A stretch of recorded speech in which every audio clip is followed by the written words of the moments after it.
Masa lalu saya kelam, ahli maksiat, tidak pernah sholat, dan hobi dugem. Saya juga mantan pekerja bank. Ingin saya tanyakan, apakah saya harus taubat nasuha atau taubat biasa saja? Tidak ada taubat biasa. Harus nasuha. Bagaimana caranya taubat biasa ini?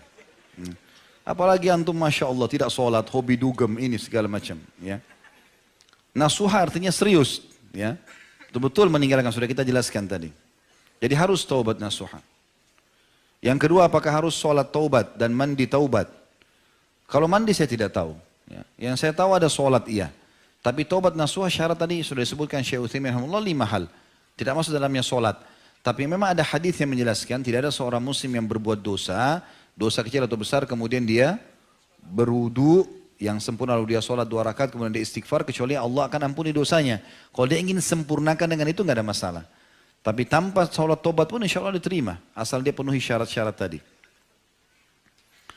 Apakah tobat saya diterima mengingat dosa saya sangat banyak, saya takut sekali Ustaz? Ya, diterima. Tadi sudah kita bacakan dalilnya. Semua dalilnya jelas tadi, ayat-ayat Al-Quran. Terutama tadi surah Az-Zumar, ya, ayat 53 tadi ya, surah nomor 39. Itu jelas sekali.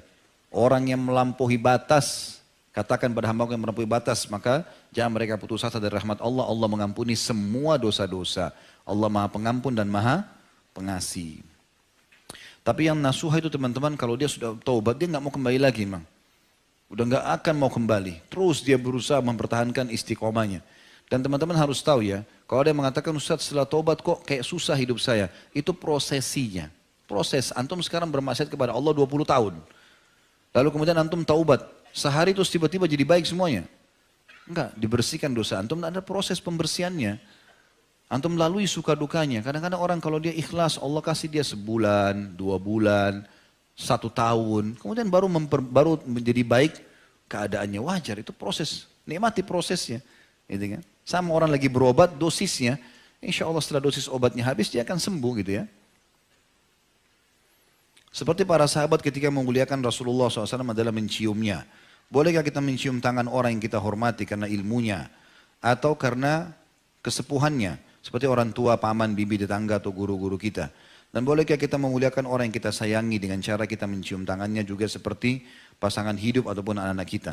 Boleh saja. Ya, ini pernah ada terjadi kesalahpahaman tentang masalah penyampaian saya dulu ya. Saya dulu pernah hadapi teman-teman, ada orang